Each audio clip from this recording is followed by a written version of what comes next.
What's up, gangsters? And I'm back to take a look at some more video nasties. I mean, I always definitely have fun doing so I hope you guys also have fun watching these. And well, let's just dive in immediately because I have some titles. Not per se good ones. I mean, the first one definitely doesn't sound all that exciting. It's The Child. It's such a title. I mean, it's like, hey, what's up? I have this movie you can maybe watch tonight. It's called The Child. You know? Oh yeah, cool. Is that the one with the child?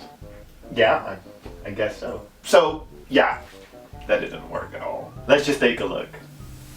It's a movie made by the Robert brothers, who aren't actually brothers, but their last name is almost as similar as their first, so they might as well have been. Both are of Armenian descent, but this is an American production, with a bit of a Euro horror feel to it.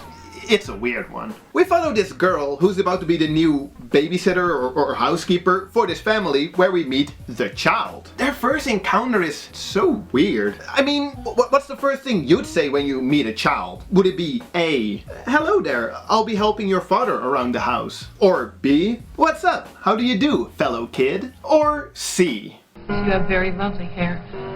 And when I have a little girl, I hope she looks just like you.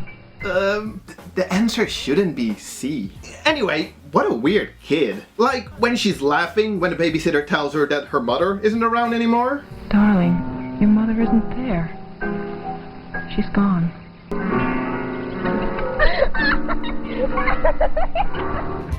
Weird kid. Also, I'm just not quite sure what the girl is supposed to be doing here. You know, since the child's father and brother, I guess, are around the whole time. Can't have everything in life you want, little girl. What? And dropping some straight up knowledge while they're at it. Sure, you want to learn how to bake stuff. When you get married, you want to be a good wife for your husband, don't you? Damn, this girl's being schooled around the clock. But like I said, the whole movie is kind of weird. Everything is just a little off. The acting ranges from pretty bad. Yes, isn't it? I've had it so long, it's just like having an old friend around the house. To passable. There's weird editing, sound design. The soundtrack itself at times sounds like someone's just like banging on random piano keys.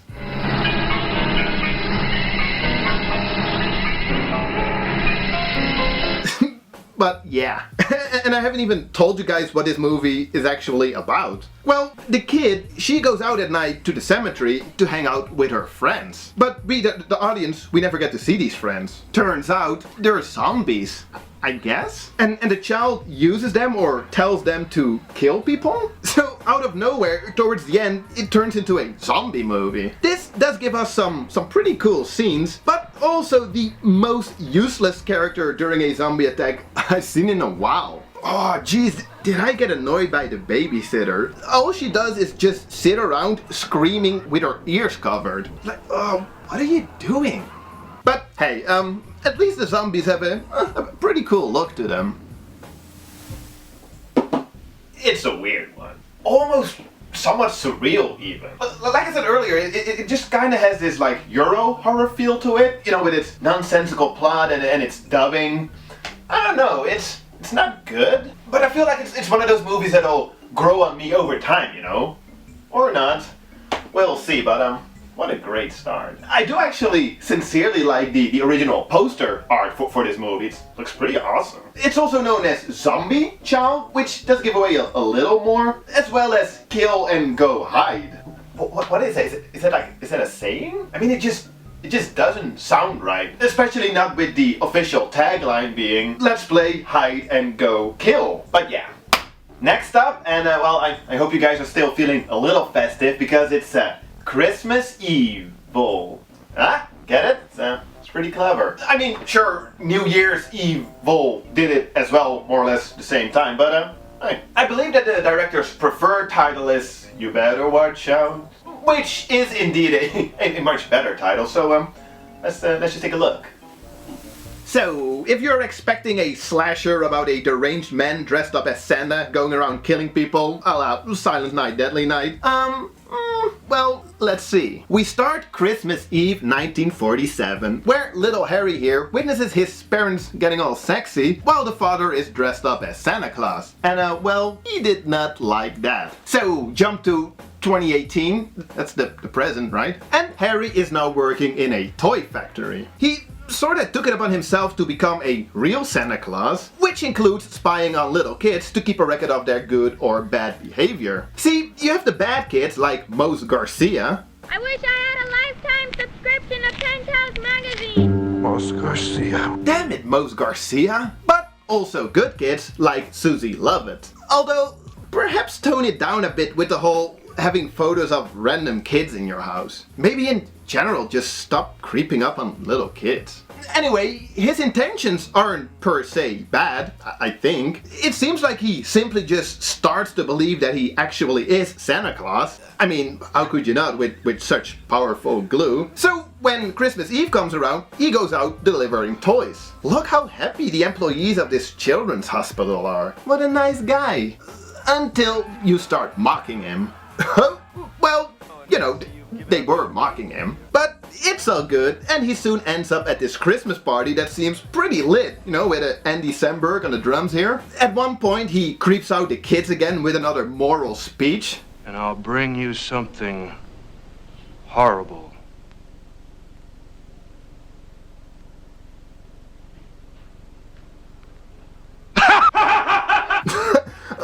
I love how he sincerely scared the shit out of this little girl. But yeah, and then from here on out, word gets around of the murders and oh. So, like I sorta hinted at the beginning, this isn't your average slasher flick. If anything, it's a bit more of a character study. I mean, sure, the backstory, the setup isn't that great. It's not that good. But we do spend a lot more time focusing on the bad guy's psyche, if you will. More so than with the faceless killer in your average slasher flick.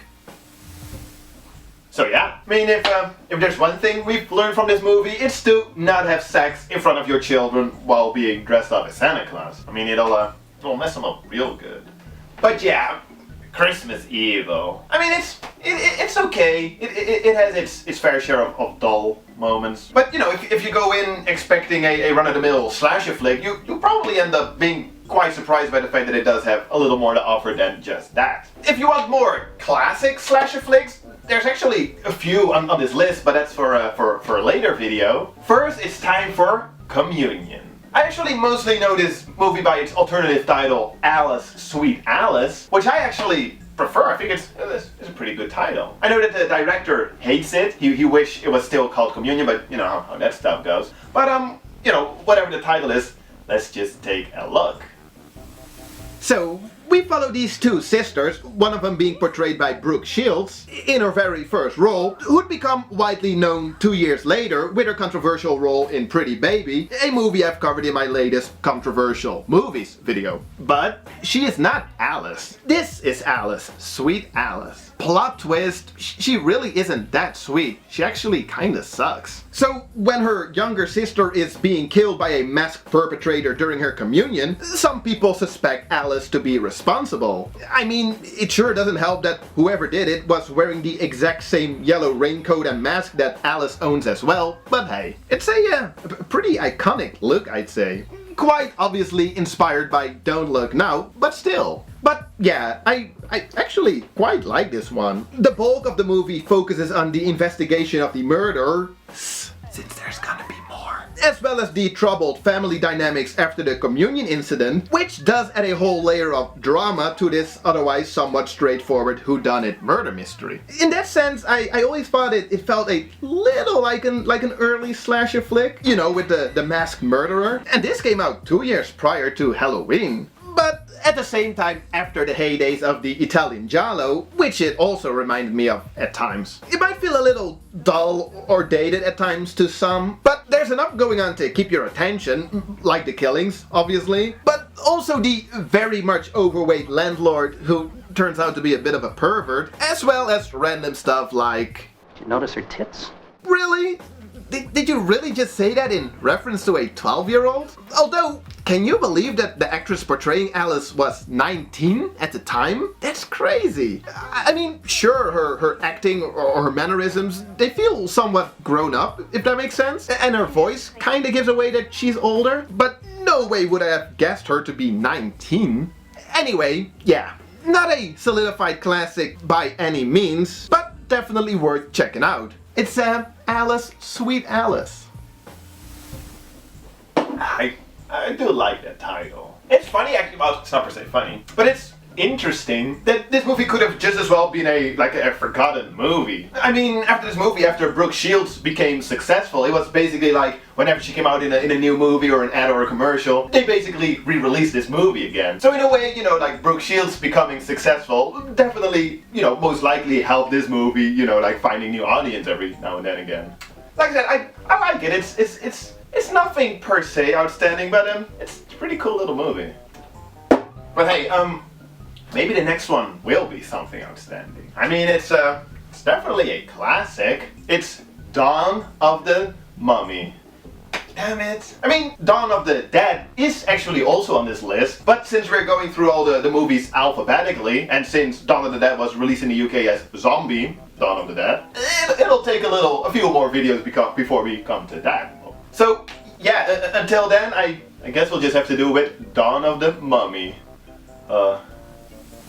So, we start with the obligatory thousands of years ago backstory, where we witness the burial of a pharaoh together with some of his servants, and then... He who will enter this tomb after it is sealed will die on the dawn of the mummy. Hey, that's the title of the movie. So, what was the pharaoh's name again? This poor Saphira man. Sephra Man? Saphira man. Sephir Man? Saphira man. Sephiri Man? Sephirama! Wait, what? Sephirama? Come on, guys, make up your mind. I personally go for Sephra Man. You know, sounds like a bit of a lame superhero. Anyway, it's 2018 again, we're still in Egypt, and these guys just blew up the tomb. Didn't she just say that you shouldn't do that? He who will enter this tomb after it is sealed will die on the dawn of the mummy. That's actually how it's edited. I didn't do that. Anyway, now it's still present day, but we're in New York. You know, just to make sure that you didn't think that we were still in Egypt. And New York, of course, best known for their roller skate modeling. So, this group of models and photographers, they travel to Egypt for another shoot, where they soon run into the grave robbers we saw earlier, blowing open the tomb. For some reason, they decide to have the shoot inside of the tomb, so the grave robbers are like, fuck. And from here on, you're basically just waiting for the mummy to do something, which seems to be taking forever and ever, until finally, after about 1,000 shots of the mummy not moving... that moment when you realized you overslept, am I right? And after this, again, you're basically just waiting, but this time for the big mummy and servants attack scene, which doesn't happen until the last 15 or so minutes. And, well, to be honest, this is a little cool. I mean, it took them long enough, but yeah, it's basically just the big horror set piece from your average gory zombie movie, but here with mummies. And a lot of screaming. In general, there's a lot of screaming in this movie. Ugh. But yeah, it's pretty bad. It's one of those movies where you have no idea who's who. I'm always like, oh, the blonde guy, or the striped shirt in this scene guy. Linda! Yeah, I have no idea who that is. Rick! I'm sorry, pal, can't help you there. Perhaps the best thing in this movie was the music. There's some pretty cool cues, especially at the very end. Huh?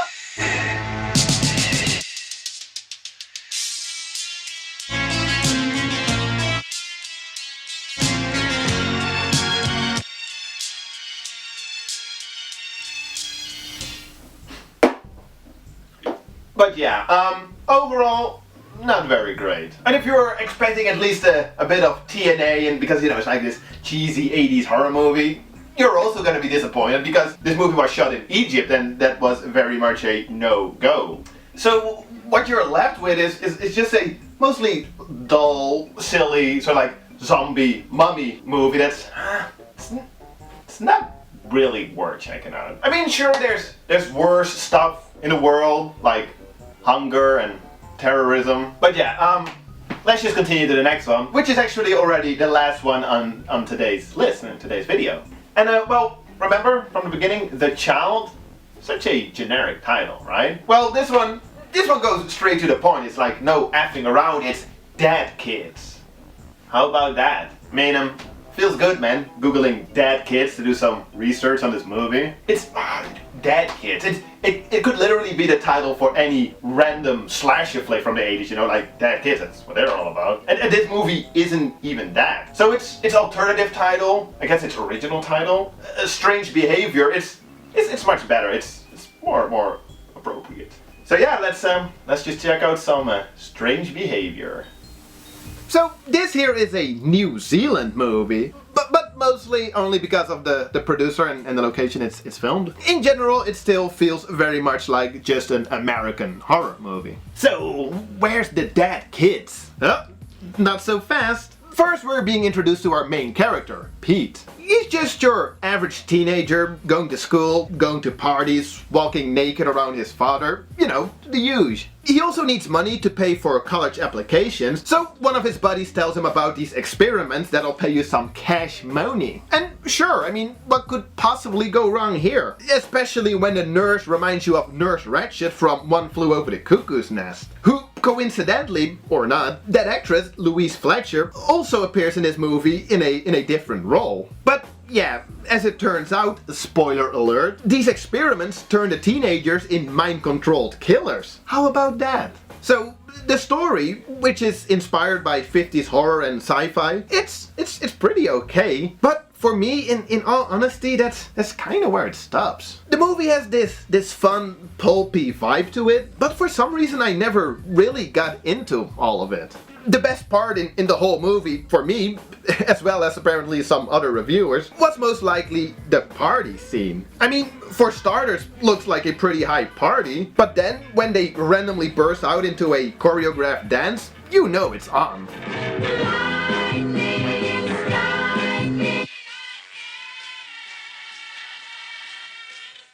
Besides that, I don't know. The Thor Johnson mask is pretty fun. And yeah, there's some killings and gore, which is cool.